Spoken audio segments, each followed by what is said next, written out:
এখন রমাদান মাস আছে, এই দিকের কি অবস্থা আমার জানা নাই। মানুষের সিয়ামকে ধ্বংস করার জন্য শয়তান কয়েকটা বেদাত তৈরি করে দিয়েছে, শুধু আপনার সিয়ামকে ধ্বংস করবে বলে। রাসূল সাল্লাল্লাহু আলাইহি সাল্লাম বলছেন সাহারির আজান দিতে হয়, যখন সাহারির সময় হবে তখন কি দিতে হবে? আজান।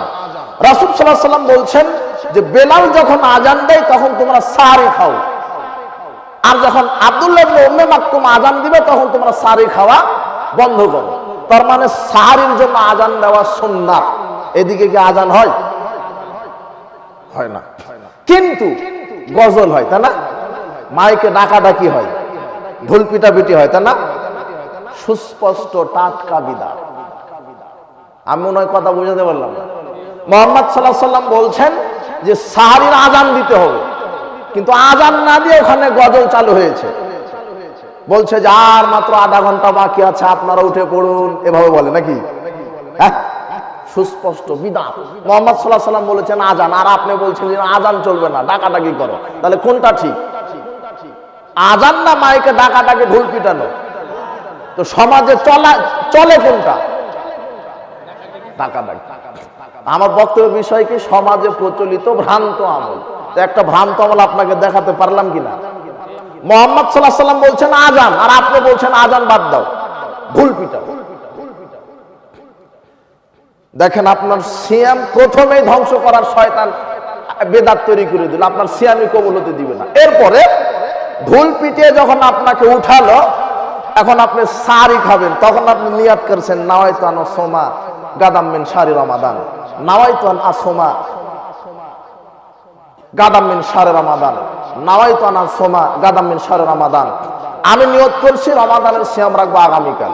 এর বাংলা এই বলে আপনি নিয়ত করেছেন। দেখেন, আল্লাহ আমি নিয়ত করলাম আমি রমাদানের সিয়াম রাখবো আগামীকাল, অথচ নগদ সে এখন সাহারি খাবে, বলছে যে আগামীকাল।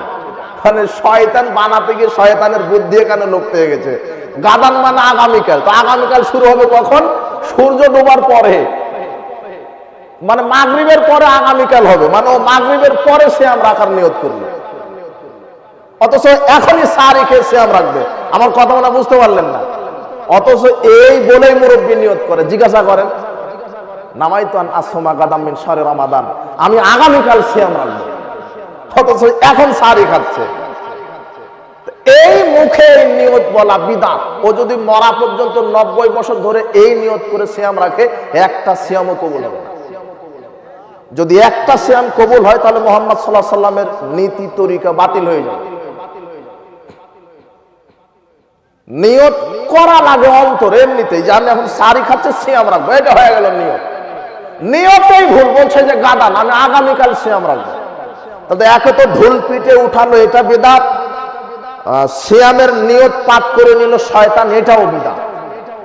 এখন সিয়াম রাখলো, এখন আপনাকে করতে হবে ইফতার। কি করতে হবে? সারাদিন সিয়াম রাখলেন, ইফতার করবেন। ইফতারের সময়তে বলছে যে সায়েমের দোয়া কবুল হয়, তো একটু মেরে দেন, একটু মেরে দেন। কথা মনে বুঝলেন না? মানে 5 মিনিট আর বাকি আছে ইফতারের, এখন হুজুর আপনি একটু মেরে দেন তো। মানে শয়তান বলছে যে এটাও কবুল করতে দিব না, তোমার ইফতারও কবুল করতে দিব না, এটা মেরে দেন। এটা হাত তোলা মানে সিয়াম বাতিল। কথা মনে বোঝাতে পারলাম না? মুহাম্মদ সাল্লাল্লাহু আলাইহি সাল্লাম সাহাবীদেরকে নিয়ে ইফতারের 5 মিনিট 2 মিনিট পূর্বে মেরে দেন। এমনিতেই দোয়া করেন, দরুদ পড়েন, আল্লাহর কাছে ক্ষমা চান, সায়েমের দোয়া কবুল হয়। তো ইফতারের সময়তে না সব সময়তে? সব সময়তে। ইফতারের পূর্বে সায়েম দোয়া করলে দোয়া কবুল হয়, এই হাদিসটা দঈফ। এর উপরের হাদিস আছে ইবনে মাজাতে যে সায়েমের সিয়াম থাকা অবস্থাতে সব সময় দোয়া করলে সব সময় দোয়া কবুল হয়, শুধু ইফতারের সময় নয়। তাহলে ইফতার শুরু করার পূর্বে আরেকটা বিদআত। এইদিকে দুটা বিদআত করে এসেছেন, ঢোল পিটানো আর নিয়াত। কয়টা বিদআত করেছেন? দুটো। ইফতারের পূর্বে আরেকটা। এখন ইফতার করার সময়তে বলছেন আল্লাহুম্মা সুমতু লাকা আফতারতু আলা রিজকিকা, এই দোয়াটা পড়া বিদআত। মুহাম্মদ সাল্লাল্লাহু আলাইহি সাল্লাম এটা বলতে বলেননি। ইফতারের কোনো দোয়া নেই, বলবেন বিসমিল্লাহ। বলেন তো কি? বিসমিল্লাহ। বিসমিল্লাহ বলে পেট পুরে খেয়ে যখন শান্তি পাবেন তখন বলবেন ইনশাআল্লাহ, আল্লাহ চায় তো আমার নেকি নির্ধারিত হয়ে গেল, আমার শ্রেয় পশুরা সিক্ত হলো, তৃষ্ণা মিটে গেল, আল্লাহ চায় তো আমার জান্নাত নির্ধারিত হয়ে গেল। এটা মুহাম্মদ সাল্লাল্লাহু আলাইহি ওয়াসাল্লাম বিসমিল্লাহ বলে ইফতার করে এই দোয়া পড়েছেন। ইফতারের দোয়া বিসমিল্লাহ, বলেন তো কি? বিসমিল্লাহ।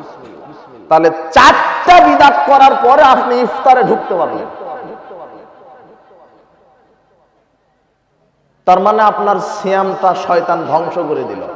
বেদাত করলে সিয়াম কি আমল কি হয়ে যায়? বেদাত করলে ফামান আহাদাসা ফিহা হাদাসান আও মুহদিসান, যে ব্যক্তি বেদাতি কোনো আমল করলো অথবা বেদাতিকে আশ্রয় দিল, ফালাইহি লানাতুল্লাহি ওয়াল মালাইকাতি ওয়ান নাস আজমাইন, তার উপরে আল্লাহর লানত, ফেরেশতা কুলের লানত, পৃথিবীতে যত মানুষ আছে সকলের লানত। কোন ব্যক্তির উপরে? যে ব্যক্তি বেদাত করে। লাইবালু মিনহু সারফুল আদল, আর বেদাতির নফল ফরজ ওয়াজিব কোন আমল আল্লাহ কবুল করে। তাহলে এই যে বেদাত, 4টা বেদাত করার পরে আপনি ইফতার শুরু করলেন, আপনার কি এখন সিয়াম আছে না নাই সেটা বলেন। তার মানে এগুলি ভ্রান্ত আমল। মানে বেদাত সুন্নাতকে নষ্ট করে দেয়। বেদাত করলে সুন্নাতকে কি করে দেয়? এখানে মধু আর এটা বিষ, বিষটা মধুর মধ্যে দিয়ে দিলেন, অথবা মধুটা বিষের মধ্যে দিয়ে দিলেন। মধু মনে হয় বিষকে নষ্ট করে দিবে, তাই না? তো বিষ মধুকে নষ্ট করে। তো সুন্নাতের জায়গায় যদি আপনি বেদাত তৈরি করে দেন, বেদাত নষ্ট হবে না সুন্নাত নষ্ট হবে? সুন্নাত। এই যে দেখেন আপনার সিয়ামকে ধ্বংস করে দিয়ে। দেখেন মুরব্বিকে জিজ্ঞাসা করেন ও কি দিয়ে ইফতার করে, ও বলবে যে আল্লাহুম্মা লাকা সুমতু রিজকিকা লা আফতার। তো এই দোয়া পড়ে ইফতার করে, মুরব্বির সিয়াম হয়নি। ইফতার করতে হবে কি বলে বলেন তো? বিসমিল্লাহ। জানাজায় যাচ্ছেন যখন, রাসূল সাল্লাল্লাহু আলাইহি ওয়াসাল্লাম বলছেন কেউ যদি ঈমানের সাথে সওয়াবের আশায় জানাজায় অংশগ্রহণ করতে পারে, তাহলে আল্লাহ তাকে 1 কেরাত নেকি দিবেন। আর 1 কেরাত মানে উহুদ পাহাড়। উহুদ পাহাড় কিরকম জানেন? উহুদ পাহাড় শুধু উপরের দিকে 8 কিলোমিটার আর প্রস্থ 4 কিলোমিটার, বিশাল পাহাড় উহুদ পাহাড়। আল্লাহ বলছেন যে আমি পাহাড়কে পেরেক রূপে জমিনে পুঁতে রেখেছি। কি রূপে? পেরেক বুঝেন না? পেরেক বুঝেন তো কি? লোহা নাকি? লোহা, পেরেক। তো পেরেকের মাথা বেশিরভাগ উপরে থাকে না, মাথা নিচের দিকে বেশি থাকে পুঁতে। তো আল্লাহ বলছেন পাহাড় হচ্ছে পেরেক। তার মানে উহুদ পাহাড়ের যদি মাথায় 8 কিলোমিটার হয়, তাহলে নিচে কত কিলোমিটার আছে? কথা বুঝলেন কিনা? বেহিসাব। এত নেকি হবে যদি শুধু জানাজায় অংশগ্রহণ করে। আর যদি দাফন, জানাজা শেষে যখন দাফনে অংশগ্রহণ করবেন, তখন 2 কিরাত, 2 উহুদ পাহাড় সমান নেকি। শয়তান চিন্তা করছে 2 উহুদ পাহাড়কে নিয়ে যেতে দিব না। মাটি দেওয়ার পরে বলছে মেরে দাও।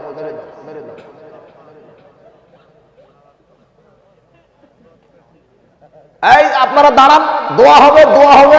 মানে শয়তান ডাকতেছে, কথা মনে বুঝাতে পারিনি। ইজা সাল্লাইতুম আলাল মাইয়িত ফাখলিসু লাহু দুআ।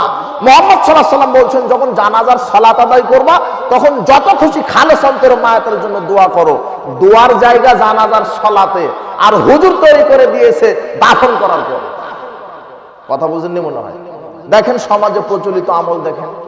শয়তান বলছে যে কখনো একে 2 কিরাত নাকি নিয়ে যেতে দেব না। শয়তান চ্যালেঞ্জ করেছে আল্লাহকে, মুমিনদের পথে কাঁটা হয়ে দাঁড়াবে। চ্যালেঞ্জ করেনি? যে কোনো ভাবে তার আমল ধ্বংস করবে। সমাজে ভ্রান্ত আমল, এই বেদাতি আমল, এই সুন্নাতি আমলকে নষ্ট করে দিচ্ছে। রাসূল সাল্লাল্লাহু আলাইহি ওয়াসাল্লাম বলছেন যেই ব্যক্তি কোন আমল করলো, ওই আমলটা যদি আমি না করতে বলি, তাহলে আমলটা কি? বাতিল। পরস্পর রাস্তা দিয়ে যাচ্ছেন, সাক্ষাৎ হয়েছে, সালাম দিচ্ছেন। সালাম দিচ্ছে 3 হাত 4 হাতে মুসাফা করে। কয় হাত? 3 হাত 4 হাতে। এই যে দেখেন উস্তাদ জি, দেখি আসসালামু আলাইকুম রাহমাতুল্লাহ। দেন আরেকটা, দেন আরেকটা, দেন দেখি। আর নাই? আরো থাকলে আরো দিত, বুঝলেন? হ্যাঁ, 5212 নম্বর হাদিস, আবু দাউদ। রাসূল সাল্লাল্লাহু আলাইহি ওয়াসাল্লাম বলছেন মা মিন মুসলিম মাইনা ইয়ালতাকিয়ান, যখন দুইজন মুসলিম পরস্পর সাক্ষাৎ করে রাস্তাঘাটে, স্কুল কলেজ, মাঠে ময়দানে, যেখানে হোক, ফায়াতাসাফাহানে, পরস্পরের দুই হাতে মুসাফা। পরস্পরের কয় হাত? দুই হাত। তিন হাত নয়, চার হাত নয়। যদি পরস্পরের দুই হাতে মুসাফা দিয়ে মুসাফা করে সালাম বিনিময় করতে পারে, ইল্লা গুফিরা লাহুমা ক্বাবলা আইয়াফতারিকা, তাদের এই দুই হাত পৃথক হওয়ার পূর্বেই তাদের বিগত সব পাপ আল্লাহ ক্ষমা করে দিবেন। সুবহানাল্লাহর গোষ্ঠী শয়তান মেরে দিতে। শয়তান বলছে সর্বনাশ, এর পাপ ক্ষমা হতে দেওয়া যাবে না, মারো তিন হাত। মুহাম্মদ সাল্লাল্লাহু আলাইহি ওয়াসাল্লাম দুই হাত মেরেছে, তোমাকে আমি তিন হাত লাগাই দেব। মানে বেদাত, বুঝতে পারছেন? বেদাত। রাসূল যা করেননি সেটা করার নাম কি? বিদআত। মুহাম্মদ সাল্লাল্লাহু আলাইহি ওয়াসাল্লাম বলেছেন পরস্পর দুই হাত, হুজুর মেরে দিচ্ছে তিন হাত, চার হাত, আবার বুকে মারে, আবার চুমা খায়, তাই না? একটা সালামে কত বিদআত। অথচ মনে করছে আমি ভালো আমলই করলাম, তাই না? আমি তো সিয়াম রাখছি, ভালোই তো, কিন্তু সিয়াম রাখার পূর্বেই যে চারটা বেদাত করেছে, এটা মুরব্বির স্মরণ না। সিয়াম শেষ, সালাম শেষ। তাবারানী আওসাতে 245 নম্বর হাদিস এসেছে, রাসূল সাল্লাল্লাহু আলাইহি ওয়াসাল্লাম বলছেন ইন্নাল মুমিনা ইযা লাকিয়াল মুমিন, যখন একজন মুমিন আর একজন মুমিনের সাথে সাক্ষাৎ করে, ফাখাযা বিয়াদিহি, তার এক হাত ধরে, কয় হাত? এক হাত ধরে মুসাফা করে, ফাতাসাফাহা, এইভাবে মুসাফা করে, তানাসারাত খাতায়াহুমা কামা তানাসার ওয়ারাকুশ শাজার, এই পরস্পরের দুই হাতে মুসাফা করার সাথে সাথে শীতকালে যেমন গাছ থেকে পাতা পড়ে গাছ পাতা মুক্ত হয়ে যায়, এইভাবে পরস্পরের দুই হাতে মুসাফা করার সাথে সাথে তার শরীর থেকে আল্লাহ পাপকে মুক্ত করে দেন। কত ফজিলত সালাম। কিন্তু শয়তান চিন্তা করছে যে এত ফজিলত দেওয়ার কোনো প্রয়োজন নেই, বেদাত তৈরি করে দিয়েছে। আয়েশা রাদিয়াল্লাহু তাআলা আনহা বলেন, মা জালাসা মাজলিসান আও তাওয়াজ্জা উযওয়ান আও সাল্লা সালাতান আও তালা কুরআনান ইল্লা ক্বাল সুবহানাকা আল্লাহুম্মা বিহামদিকা আশহাদু আল্লা ইলাহা ইল্লা আনতা আস্তাগফিরুকা ওয়া আতুবু ইলাইকা। আয়েশা রাদিয়াল্লাহু তাআলা আনহা বলেন, রাসূল সাল্লাল্লাহু আলাইহি ওয়াসাল্লাম যখন ইসলামী জালসা শেষ করতেন, যখন তিনি ওযু শেষ করতেন, যখন তিনি সালাত শেষ করতেন, যখন তিনি কোরআন মাজিদ তেলাওয়াত শেষ করতেন, তখন এই দোয়া পাঠের মাধ্যমে সালাত, ওযু, বৈঠক, কোরআন মাজিদ তেলাওয়াত শেষ করতেন। দোয়াটা কি? সুবহানাকা আল্লাহুম্মা বিহামদিকা আশহাদু আল্লা ইলাহা ইল্লা আনতা আস্তাগফিরুকা ওয়া আতুবু ইলাইক। রাসূল সাল্লাল্লাহু আলাইহি ওয়াসাল্লাম বলছেন, কোন মানুষ যদি এই দোয়া পাঠের মাধ্যমে ইসলামী জালসা শেষ করে, তার মানে আমরাও এই দোয়া পাঠের মাধ্যমেই করব, তাহলে কার তরিকাতে শেষ করা হবে? আমরা শেষ করব এইভাবে, সুবহানাকা আল্লাহুম্মা বিহামদিকা আশহাদু আল্লা ইলাহা ইল্লা আনতা আস্তাগফিরুকা ওয়া আতুবু ইলাইক।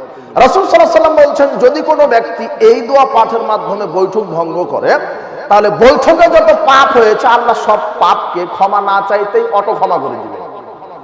লাম ইউকসার ইলা ইয়াউমিল কিয়ামা, আর যত নেকি হবে সব নেকিকে আল্লাহ প্যাকেট করবেন, জান্নাতে ঢোকা পর্যন্ত এক নেকিও আল্লাহ নষ্ট করবেন।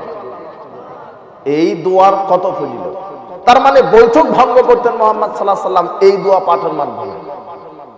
as-সুনানুল কুবরা, ইমাম নাসাইর একটি কিতাব, 10140 নম্বর হাদিস।